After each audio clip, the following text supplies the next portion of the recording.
아, 근데 졸라 수업하기 싫네요, 갑자기. 방금 너무 썰을 자주 풀어가지고, 진짜. 젠장할. 자, 여기. 180페이지에 있는 보기 한 번만 보고, 그리고 옆에 있는 해설 부분도 있어가지고, 이거 잠깐만 다룬 다음에 본문 넘어가 볼게요. 자, 우리의 전통 정서 중에는 한해의 정서가 있다. 뭐, 이거 한은 뭐 워낙에 자주 나오는 부분들이죠. 그쵸? 자, 꿈이나 사람처럼 성취하고 싶은 욕구가 있지만 이를 가로막는 다양한 상황들로 인해 답답함을 느끼면서 씨발 잠깐만 답답함을 느끼신다고요? 그렇군요. 네. 방향을 잃고 엉켜있는 마음의 상태를 의미한다. 자, 그러면 쉽게 얘기하면은 여기서 한이라는 말 자체가 어떤 욕구가 존재하는데 근데 이게 제대로 충족이 되지 않아서 거기에 대한 답답한 마음이라고 보시면 되겠네요. 그쵸? 여러분들의 마음과 별반 차이가 없습니다. 그쵸? 그 다음에 자, 문학에서는 사랑의 상실로 인해 발생한 한을 풀고자 하는 모습이 자주 나타나는데 자, 사랑하는 임에 대한 기억 그 다음에 임과 하지 못해 애석했던 일들 뭘 하지 못했는지 모르겠지만 한을 풀고 지속적으로 떠올리며 임과의 심리적 거리감을 좁히려는 태도. 그래, 요걸 통해서 어쨌든 심리적인 거리감을 좁힌다고 했어요. 그쵸? 3년 만에 이렇게 하게 되면 뭐 그럴 수 있는 거죠. 그쵸? 심리적 거리감을 이제 드디어 좁히려는 태도를 통했다. 그래서 주로 드러난다. 한편 인간이 가진 자, 거기 있죠. 운명적 유한성으로 인해. 자, 요거 뭔지 한번 얘기를 해볼게요.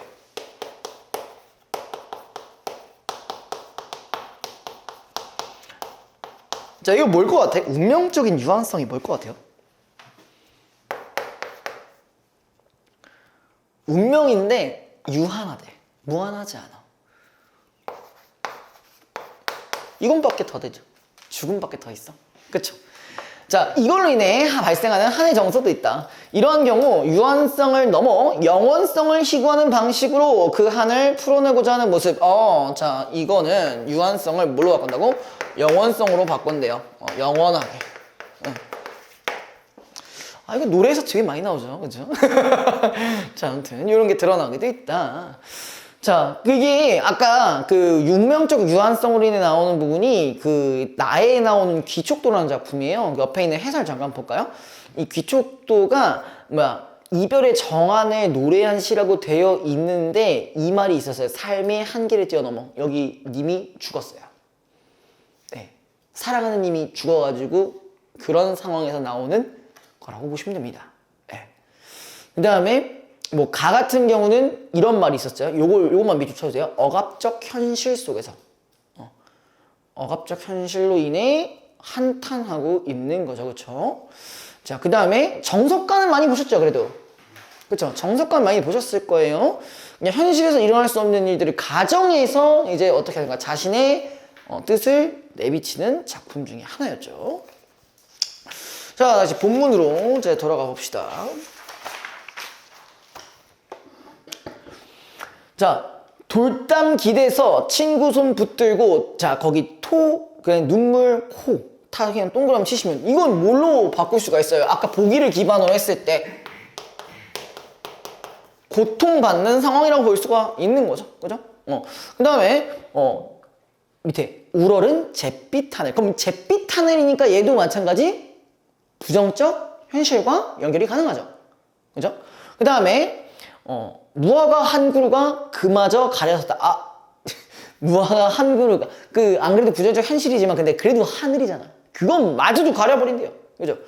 자, 이봐 내겐 꽃 시절이 없었어. 이거 누가 말하는 것 같아요? 자, 제목이 뭐야?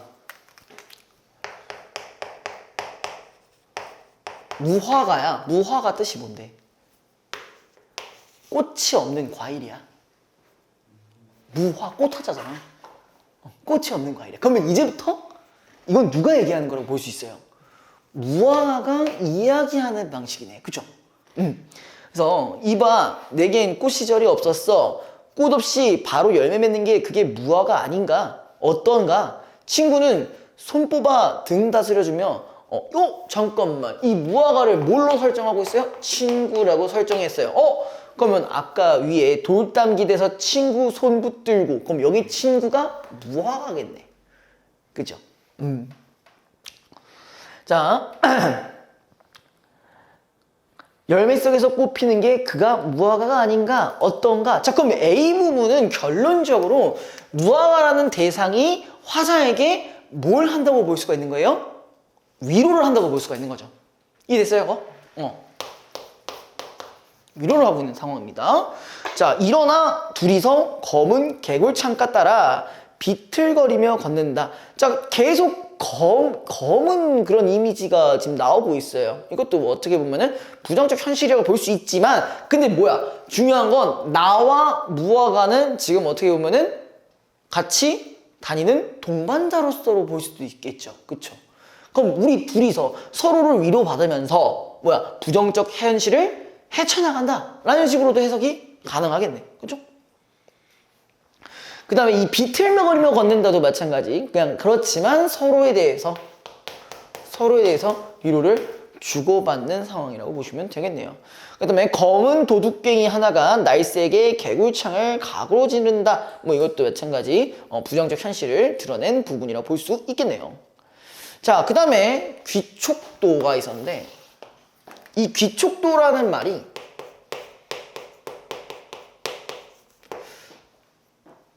얘는 이렇게도 얘기를 합니다.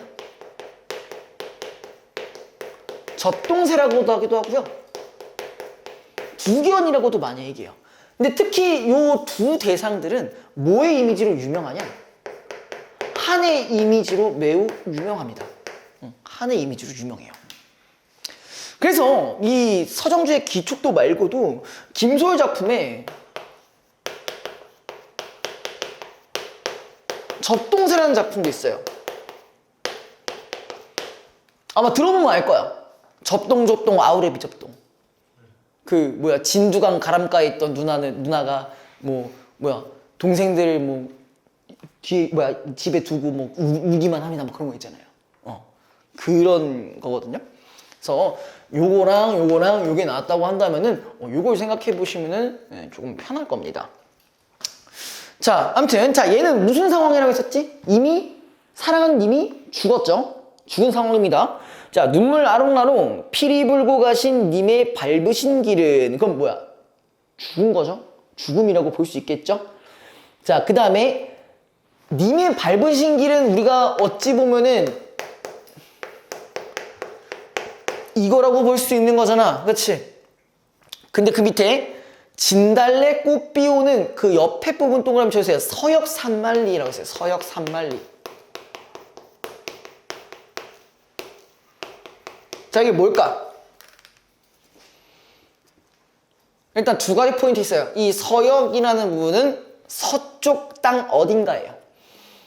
물론 요즘은 이제 유럽이나 이런 데겠죠. 그렇지만 옛날 당시에 서역이라고 한다면은 일종의 이렇게 얘기합니다. 이상적 세계라고도 하지만 사실 우리가 맥락상으로 파악할 때는 뭘로 파악하시는 게 좋아요? 사후세계 혹은 저승 이렇게 생각해 주시면 되겠죠? 맞죠? 그 다음에 그 옆에 있는 이 산만리를 기준으로 본다면은 왜 이렇게 표현을 한 걸까요? 뭘 드러낸 거예요? 산만리. 거리감을 드러낸 거라 볼 수가 있는 거죠. 그럴 수밖에 없지. 이승과 저승은 그만큼 하늘과 땅 차이잖아요. 그쵸? 거리감을 드러내고 있습니다. 세계에 대해서요. 그죠? 자, 그 다음에 휜옷깃 여며 가옵신 님. 자, 이거는 뭘까? 휜옷깃 여며 가옵다. 이거 사람이 죽으면은 뭐 입혀요? 그 흰색 옷 이런 거 입히잖아. 그거라 생각하시면 돼요. 자, 그 다음에 거기 밑줄 다신 오지 못하는 파촉 산만리. 그럼 파촉이든 서역이든 같은 거라고 볼 수 있는 거죠. 그쵸? 자, 그 다음에 밑에 신이나 삼아줄 걸. 그러니까 뭐야? 나 이거 해줄 걸. 후회하고 있는 거예요. 그쵸? 슬픈 사연에 올놀이 아로새긴 육날 메투리. 자, 이건 뭐야? 그러니까 이게 육날 메투리가 신발 종류예요. 그냥 신발 종류. 오케이? 자, 그 다음에 은장도 푸른 날로 인양 베어서 부질없는 이 머리털 엮어드릴 걸. 여기는 어디서 뭐가 드러난 거예요? 후회하는 부분들이 드러나고 있는 거죠. 그쵸? 자, 초롱의 불빛, 지친 밤하늘. 자, 지친 밤하늘도 밑줄 쳐주시고, 동그라미 쳐주시고요. 이건 뭐랑 연결시키면 돼요? 진짜 지친 거야? 아니면 뭐야? 내 상황이 그렇다는 거잖아. 그치? 일종의 뭐로 볼 수 있어요? 감정이입으로 볼 수 있죠. 자, 그 다음에 구비구비 은합물 목이 젖은 새. 사실 이게 목이 젖었다라는 게 진짜 뭘 먹어서 그렇다기보다는 눈물을 너무 많이 흘려서 그렇다고 볼 수 있는 거죠. 맞죠? 자, 차마 안이 솟는 가락 눈이 감겨서 제 피에 취한 새가 귀족도 운다. 얘가 이제 젖동새예요. 네. 그러니까 그만큼 지금 뭐가 드러나는 거예요? 여기 부분에 한의 정서가 드러난 부분이죠. 오케이? 그 다음에 그대의 하늘 끝 홀로 가신 이마 뭐 그리워하는 부분들이 있고요.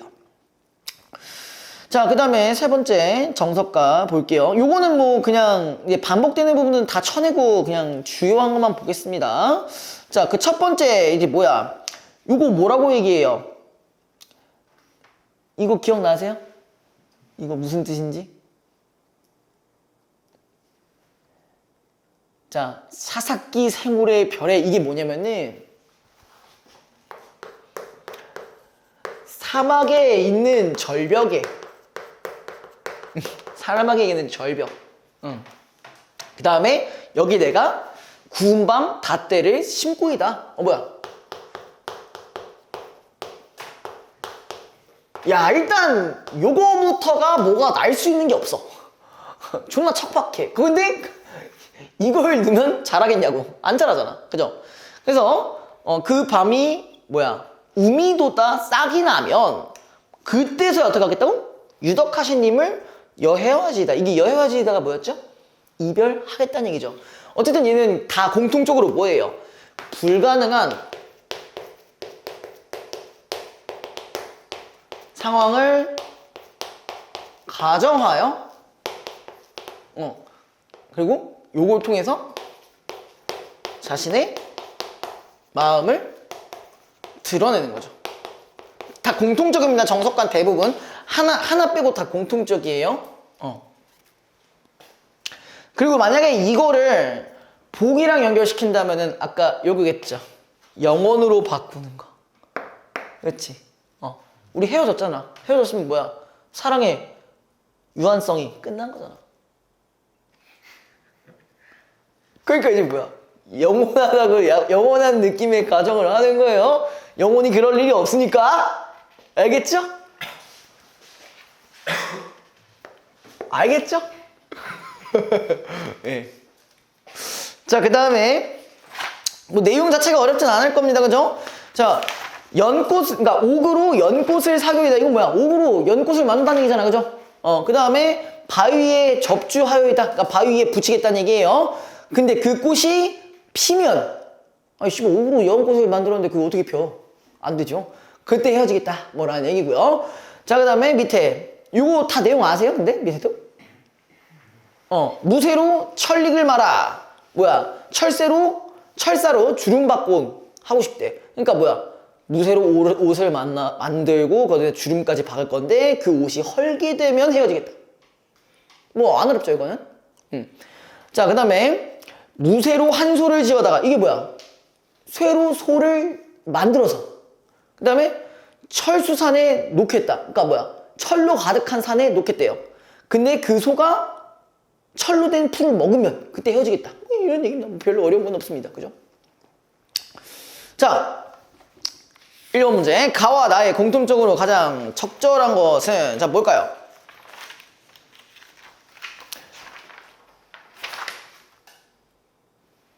생각보다 찾기 쉽습니다. 가로밖에 비교하는 게 없어서 생각보다 찾기 쉬워요.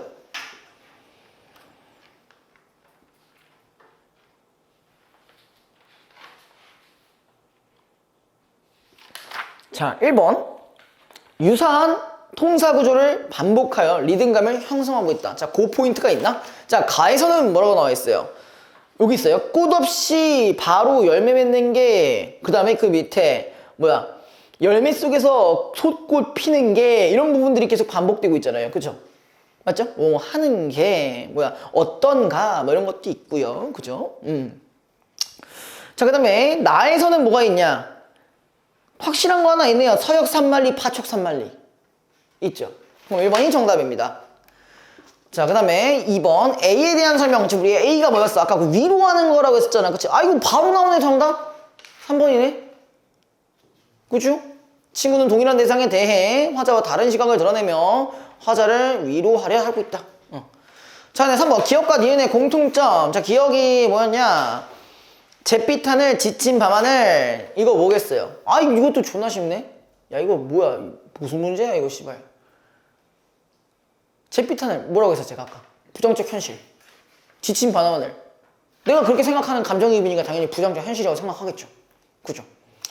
자, 그 다음에 A에서 C에 대한 설명으로 적절하는 것은 A가 검은 개굴창, 그리고 B가 은합물, 그 다음에 C가 뭐였냐? 철수산이네요. 자, 1번 A에는 화자와 대비되는 행동을 보이는 존재가 공존하고 있다. 그치? 부정적 현실이니까 충분히 연결 가능하겠고요. 2번 B에는 임과의 단절감이 드러난다. 맞겠죠? 그죠? 볼 수가 없으니까. C는 임과 함께하고 붙은 화자의 바람이 투영되어 있다. 이것도 맞는 말이겠고요. 3번 A는 B와 달리 화자가 시적 청자와 함께하고 있다. 시적 청자 누구야? 무화과잖아. 무화과랑 동반자라고 했잖아. 그쵸? 맞죠? B는 그런 거 없잖아. 그쵸? 4번 C는 A와 달리 현실에 실제로 존재하지 않는 곳이다. 이것도 맞는 말이죠. 5번 B와 C는 뭐죠? 화자가 보고 싶어하는 대상이 뭔 개쌉소리야. 그죠? 문제가 왜 이렇게 쉽지? 자, 그 다음에 5번 넘어가시면요. 자, 선지만 바로 가볼게요. 1번 가에서 화자는 우러러보고자 하는 대상마저 가로막고 있는 무화과 한 그루를 통해 자신이 하고자 하는 바를 이루지 못하는 답답함을 형성하고 있다. 아, 이거 충분히 연결시킬 수 있겠지. 잿빛 하늘 그거 자체로 못 보게 하는 거니까. 그죠? 2번 가에서 화자는 꽃 시절이 없었다며 자신이 성취하고 싶었던 것이 가로막힌 채 결국 시간이 지나가 버린 상황으로 인한 한을 드러내고 있다. 그지? 나는 이런 거 없어. 이런 라떼 없었지. 저는 연애한 적 없었으니까. 씨발. 왜 끄덕여? 짜증나게. 아무튼 3번 나에서 화자는 산만리라는 표현을 통해 임과의 거리감을 드러 이거 맞는 말이고 그 옆에 임과 함께하고 싶은 소망을 이루지 못해 발생한 한의 정서를 드러내고 있다. 이것도 맞는 말이겠죠. 4번 나에서 화자는 자신의 머리털을 베어서 임에게 신이라도 삼아주지 못해 애석한 마음을 드러내며 자 밑에가 문제죠. 인간의 유한성을 극복하고자 하는 이지. 극복이 안 되지. 어떻게 극복이 돼? 님이 뒤지면 어떻게 살려? 뭐 좀비로 살릴 거야? 아니잖아. 그죠? 4번이 틀렸고요. 자, 그 다음에 요거 하나 합시다. 이제 뭐 할 거냐면은 171페이지 요거 하나 할게요.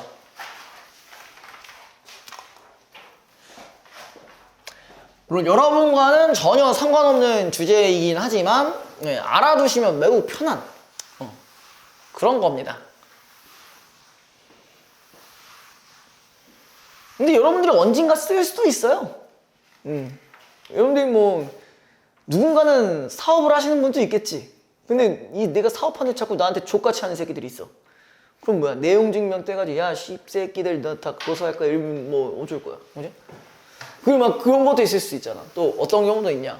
뭐 나는 쟤랑 잔적이 아니 내가 뭘 한 게 없는데 얘는 막 성추행했다 이런 무고함이 있을 수 있잖아. 그때도 뭐 내용 증명을 계속 카톡 내역 딱 해주고 막 통화 녹음 내역 딱 해주고 뭐 이런 게 이제 일종의 내용 증명이라고 볼 수가 있어요. 그러니까 여러분들이 억울함을 풀어줄 수 있는 족같음을 풀어줄 수 있는 그런 제도 중에 하나입니다. 네. 자, 아무튼 스피디하게 하고 마무리 지을게요. 요거는 그러니까 문제가 그렇게 어렵지는 않아. 근데 나만 그럴 수도 있긴 한데 자, 볼게요. 자, 분쟁이 예견되거나 진행 중인 상황에서 요런 상황이 일단 전제를 깔고 있어요. 어떤 경우? 분쟁을 하거나 예견될 때예요. 싸울 것 같을 때 써먹는 거예요. 그래서 후일 상대방이 사실을 번복하거나 방금 얘기했던 그대로 나죠. 그런 내용을 고지받지 못했다고 주장하는 것을 막기 위해 내용 증명을 활용할 수 있다. 그러니까 분쟁을 해결할 수 있는 어떤 일종의 방법이라고 보시면 됩니다. 들어본 적은 있으시죠? 내용증명, 그죠? 내용증명이란 누가, 언제, 누구에게 어떤 내용의 문서를 보냈다는 사실을 우체국에서 공적으로 증명해주는 특수한 우편제도. 자, 일단 뭐라고? 어떤 기관이, 우체국이라는 어떤 공적 기관이죠? 공적 기관인데, 오늘 왜 이렇게, 아이씨, 글씨 왜 이렇게 씹창났냐? 아무튼 얘가 뭐 해준다고 했죠? 증명해준대요. 공적은 증명을 해준다. 그 다음에 이를 활용하면은 향후 법적 분쟁의 소지를 줄일 수가 있다. 내용 증명은 개인 간 채권 채무 관계나 권리 의무를 더욱 명확하게 할 필요가 있을 때 주로 이용된다. 자, 지금 뭐가 있었냐? 아까 요거랑 관련된 내용이 채권 채무. 이건 뭐야? 빚질 때, 빚질 때, 그죠? 권리 의미를 더욱 명확하게 했을 때 이용되는데, 예를 들어서 방문 판매를 통해 충동적으로, 자, 거기 동그라미 해줘요. 충동적으로 구입한 화장품, 그러니까 딴 거 하지 말고 충동적만 생각하세요. 건강식품 등의 구매 계약을, 자, 거기 동그라미, 철회 기간 내에 취소하고 싶을 때 사용할 수 있다. 자, 특히 판매자와 연락이 되지 않는 등의 사유로 계약을 철회할 수 있는 기간 내에 철회가 불가능한 경우에도 사용한다. 그러니까 만약에 이게 이렇게 철회를 안 해줘, 만약에 이렇게 연락 안 되고 잠수 타면은 씨발 우리는 환불할 방법이 없잖아. 근데 우리가 여기서 뭐라고 돼 있어요? 철회 기간이라는 게 있죠. 그 안에 이 내용 증명만 보내면은 다 환불이 가능합니다. 자, 내용 증명은 다른 우편물과는 달리 우체국에 같은 내용의 문서 3부를 제출해야 된다. 그러니까 문서가 3개가 필요한데 지금 뭐라고 되어 있냐면은 아마 이렇게 나와 있죠. 이는 발신인, 수신인, 우체국 3자. 그러니까 3명이 다 가지고 있어야 돼.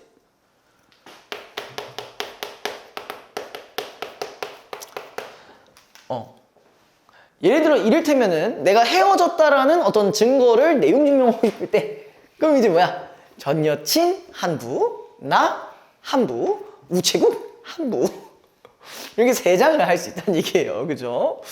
자, 이는 발신인, 수신인, 우체국 제3자가 각각 동일한 내용의 문서를 소지하기 위함이다. 그 결과 발신인이 작성한 어떤 내용의 문서가 언제 누구에게 발송되었는지를 누가? 우체국장이 증명할 수 있게 되는 것이다. 그러나 이것이 문서의 내용이 맞다는 것까지 증명하는 것은 아니라는 점에 유의해야 한다. 자, 우리가 내용 증명이라고 해서 무조건 팩트가 아닐 수도 있어요. 그걸 보장할 수는 없어. 그러니까 이게 무슨 말이야? 내용 증명 우편이 발송되었다는 사실은 입증하지만 문서 내용의 진위까지 입증하는 것은 아니므로 그 자체로 문제가 해결되는 건 아니다. 그러니까 아까 얘기했죠. 법적 소지를 줄일 수 있다는 거. 그러니까 이거 어쨌든 나 너랑 이랬던 거 있는데? 이게 만약에 그렇게 약간 병신같이 생각하고 막 한번 베껴 먹을까 생각해가지고 막 돈 좀 받으려고 이렇게 하는 새끼들 이거 보면 이게 진짜면 씨발 닥치고 싶게 미안해 이러는 거지, 그죠? 자, 어쨌든 요 내용 증명이라고 해서 반드시 사실은 아닐 수 있다. 그냥 말 그대로 뭐라고? 이거를 발송했다라는 사실만 알 수 있다는 거야. 발송했다는 사실만 알 수 있다. 무슨 말인지 알겠죠, 이거? 자, 그렇다면은 내용 증명은 어떠한 기능을 하는 것일까? 우선 내용 증명은 문서를 발송했다는 것을 공적으로 증명하는 방금 얘기했죠. 아까 위에 있었던 말이랑 똑같은 말이죠. 증거 효력을 갖는다. 만약 법적 대응 과정에서 내용 증명을 제출한다면은 상대방은 그와 같은 내용의 문서를 언제 받았다는 사실만큼은 문제 삼을 수가 없다. 어쨌든 이거에 대해서는 뭐라 못한다. 나 이거 내용 증명했다. 이런 말 할 수 있는 거죠. 다음으로 내용 증명은 상대방에게 심리적 부담을 주어 그 내용의 이행을 실현하게 하기도 한다. 왜냐면은 내용 증명을 보내는 사람이 추후 강력한 법적 대응을 이어갈 의지가 있음을 알리기 때문이다. 자, 그럼 내용 증명이라는 말은 뭐랑 연결이 된다는 거예요? 너 자꾸 그렇게 깝치고 다니면 씨밤 내가 법적 대응할 거야 이 개새끼야 이렇게 되는 거죠. 자, 그 다음에 예를 들어 A에게 돈을 빌린 B가 채무 이행을 독촉하는 내용 증명을 받으면은 B는 A가 이후 법적 대응을 할 수도 있다는 심리적 부담을 느껴 자발적으로 돈을 갚을 가능성이 있다는 것이다. 맞아요. 실제로 그런 일들이 좀 많습니다. 제가 알고 있는 그런 얘기도 그런 건데, 누가 한 300만 원 정도 이제 돈을 빌렸는데, 약간 엄마 핑계 대면서 이렇게 빌렸대, 친구한테. 근데 이거를 안 갚고 한 1년을 버틴 거야. 그래가지고 그것 때문에 빡친 애가 이제 뭐 하냐면은 내용 증명을 일단 먼저 보냈어요. 근데 그래도 꼼짝을 안 해. 그래서 이제 뭘 할 수 있냐? 압류를 할 수가 있어요. 그래가지고 그 집이 빨간 딱지가 붙인 거야. 근데 딱 빨간 딱지 붙이자마자 바로 돈 줬대. 그냥 씨발 주면 안 되냐? 그럼 그렇게까지 해야 돼? 근데 그렇게 압류 처분이 들어가면은 그게 나중에 경매로 넘어간대요. 그래서 당근에 파는 것보다 못한 돈으로 빨리 나간대. 그래서 그거를 정산하게 되면 이제 만약에 그게 다 청산이 되면은 그걸 이제 그 대금, 판매 대금을, 경매로 인한 판매 대금을 자기한테 준다는 거야. 실제로 그게 법적 대응이 되면 그렇게 되는 거고, 근데 그것보다는 그냥 지가 돈 주는 게 낫잖아. 그죠? 만약에 냉장고가 막 200만 원짜리인데 경매로 넘어갔더니 20만 원도 안 돼. 그럼 계속 쌉쌉손해잖아, 그지? 자, 아무튼 또한 내용 증명은 그 자체만으로 단순히 최고화하는 것에 불과하지만, 자, 최고화라는 말이 뭔지 잘 모를 겁니다. 자, 거기 다시 넘겨보시면 이런 말이 있습니다. 다른 사람에게 일정한 행위를 할 것을 요구하는 통지를 한다. 이런 일을 해라, 너 행동해라, 이런 얘기죠. 자, 그 다음에 또 뭐가 있었어요. 자, 첫 번째, 법적 대응을 할 수 있는 부분들이 있고요. 두 번째 같은 경우는 뭐였냐면은 이게 있습니다. 소멸시효라는 게 있었어요. 소멸시효. 우리 시효 하면은 생각나는 거 있지 않아요? 아세요? 공소시효 이거 있잖아요. 그치? 이거 특정 그 시간 동안 못 잡으면 이제 끝나는 거. 요즘 그런 거 없죠. 거의. 특히 이제 살인죄는 공소시효 없어진 지 꽤 됐습니다. 자, 채권에는 소멸시효가 있기 때문에 그럼 이건 뭐야? 돈 빌리는 것도 소멸시효가 있대요. 제때 권리 행사를 하지 않으면 소멸시효가 만료되어 그 권리가 소멸된다. 따라서 소멸시효가 만료된 무렵까지 채무 이행이 이루어지지 않고 있다면 채권자는 소멸시효가 더 이상 진행되지 못하도록 중단시켜야 된다. 그러니까 얘는 중단시킬 수가 있대. 뭘 통해서? 내용 증명을 통해서. 그죠? 됐어, 여기까지 됐어. 자, 예를 들어서 이제 경찬이가 이제 민찬이한테 잘 좀 해보라고 한 300만 원 빌려줬어. 이 씨발 소멸시효가 될 때까지 척 갚지를 않네. 그지? 그러면 이제 뭐야? 여기 내용 증명 딱 보내버리면 이제 여기서 끝이야. 딱 그 소멸시효가 진행이 안 돼. 네. 그럼 이제 그 다음 너가 행동을 할 수 있는 뭔가가 생기는 거지. 자, 근데 뭐라고 돼 있냐? 내용 증명을 발송하였다고 하여 바로 소멸시효가 중단되는 것은 아니다. 자, 내용 증명을 보낸 날짜로부터 6개월 이내에 자, 뭐라고 돼 있어요? 청구나 압류, 가압류, 가처분 등을 해야만 소멸시효가 중단되는 효력이 발생한다. 그냥 빨간 딱지 얘기하는 겁니다. 그러니까 이게 뭐야? 이게 이거 안으로 6개월 이내에 뭘 해줘야 돼? 법적인 행동을 해야 돼. 맞죠? 법적인 행동을 해야 됩니다. 아직 6개월 안 됐지?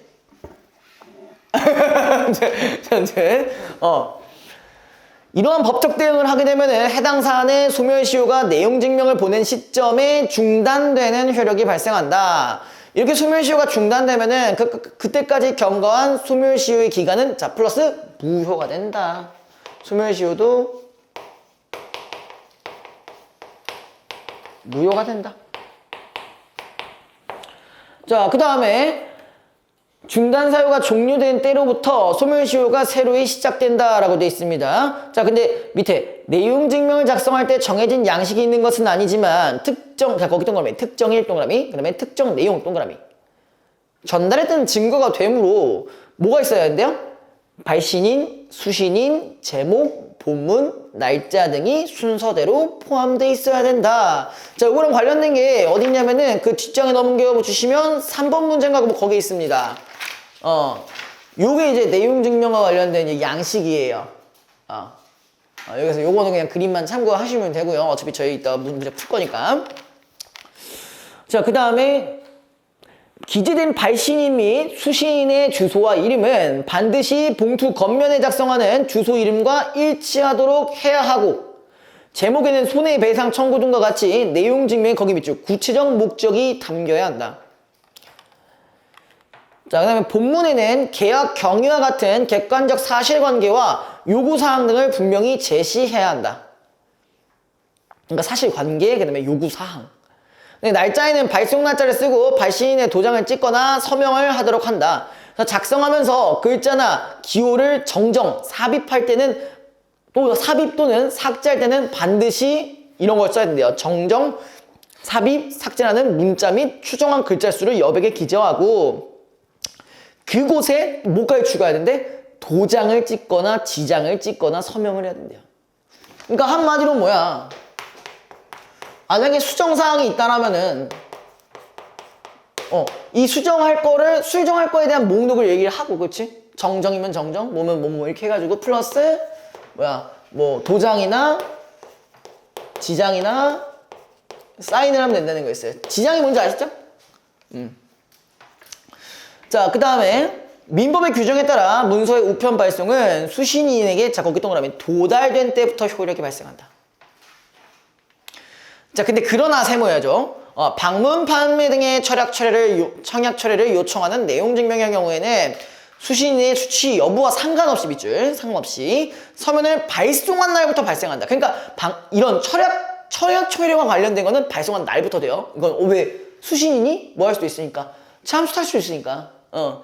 내용 증명으로 발송한 우편물은 3년간 우체국에서 보관한다. 발신인이나 수신인이 이를 분실한 경우 발송 우체국에 특수 우편물 수령증, 주민등록증을 제시해 본인임을 입증하면 보관 중인 내용 증명의 열람을 청구할 수 있으며 필요시에는 복사를 요청할 수도 있다라고 되어 있습니다. 자, 요거는 몇 번 하실 거냐면은 요거 3, 4, 5번만 딱 하면 되겠네요. 3, 4, 5번.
오번 문제 혹시 모르니까 지문 한번 더 보셔야 돼요. 자, 이렇게 말하는 이유가 있습니다.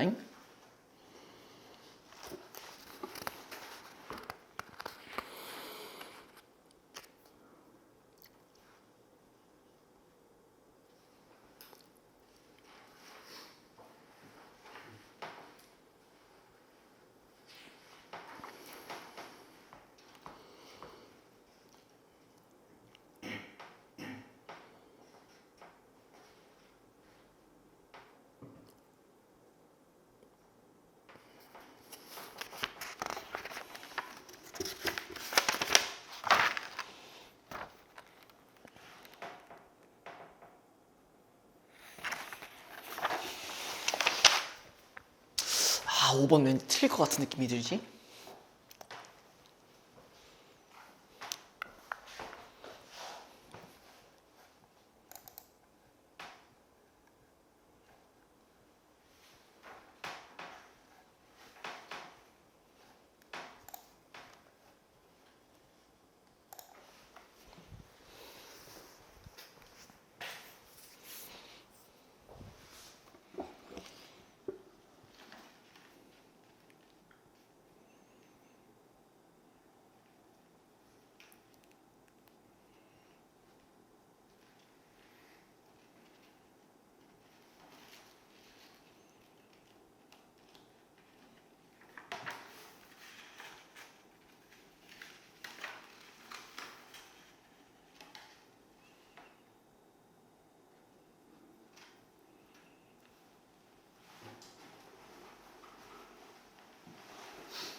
다 했어?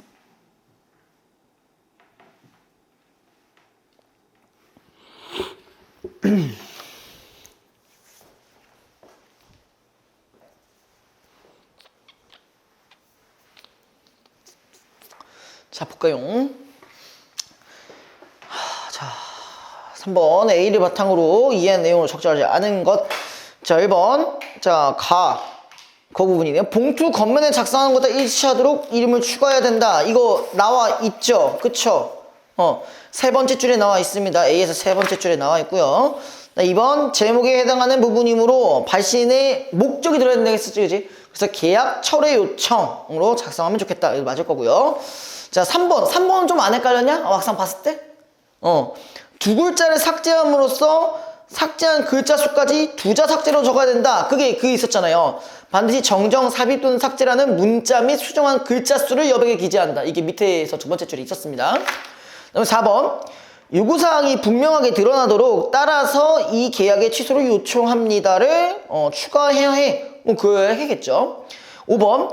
특정일에 전달받았던 증거가 되도록 수신인이 내용 증명을 받는 게 아니라 발신인이 보냈던 날짜를 기준으로 해야 된다고 했었죠. 그래서 5번이 정답이었고요. 4번 기억의 이유. 기억이 뭐였냐? 하고 법적 분쟁의 소지를 줄일 수 있다. 이게 뭐야? 사실 내가 내용 증명하는 이유잖아. 맞죠? 근데 내용 증명의 효과는 뭐야? 그냥 발송 사실을 알린다는 얘기잖아. 그럼 뭐야? 앞으로 내가 어떤 행동을 하겠다라는 그 얘기를 보낼 수 있는 거죠. 그렇죠? 그래서 4번이 정답이죠. 그죠? 자, 그 다음에 이거를 객관적으로 드러냈다라는 거를 다른 말로도 바꿀 수가 있겠죠. 공식적으로 드러낼 수 있다. 왜? 공적인 부분의 기관에서 증명을 한다고 했었으니까. 그죠? 5번 밑글을 바탕으로 보기의 상황을 이해한 내용으로 적절한 것은 자, 을은 갑에게 돈을 빌려주었으며 해당 채무관계의 소멸시효는 3년으로 2020년 12월 31일에 만료된다. 그런데 갑은 만료일이 다가오도록 채무를 이행하지 않고 있고요. 이 을은 주변의 조언을 받아 2020년 10월 31일에 채무 이행을 요구하는 내용 증명을 보내어 갑에게 도달했음을 확인했다. 자, 일단 1번. 을이 갑에게 내용 증명을 보낸 궁극적인 목적은 소멸시효 만료를 알리기 위한 게 아니라 뭘로 해야 돼? 뭐로 바꾸면 좋을까? 아니지, 좀 아까 얘기했어. 법적 대응을 예고했다 라고 바꾸는 게 좀 더 좋겠죠, 그죠? 2번, 을이 보낸 내용 증명으로 인해 소멸시효 만료일인 2020년 12월 31일로부터 중단 효력이 발생한다기보다는 행동을 해야 중단 효력이 발생하죠. 그죠? 3번, 을이 내용 증명을 소멸시효 만료 2개월 전에 보냈으므로 중단 사유 종료 후 소멸시효가 2개월 연장되는 게 아니라 다시 리셋된다고 했죠. 4번, 을이 이후 법적 대응을 할 뜻이 없다면은 을이 돈을 받을 수 있는 권리는 2020년 12월 31일까지만 유지된다. 그치? 그거 하고 6개월 안에 법적 대응을 해야 되는데 안 하면 거기서 끝이죠. 4번이 정답입니다. 5번은 괜찮아니? 그러니까 얘가 6월 30일까지, 그러니까 소멸시효부터 6개월까지가 아니라 보낸 날부터겠죠. 보낸 날부터 6개월 안에 이런 것들 조치를 하면은 그 다음에 요때 중단된 것으로 본다. 보는 날짜니까. 그죠? 자, 여기까지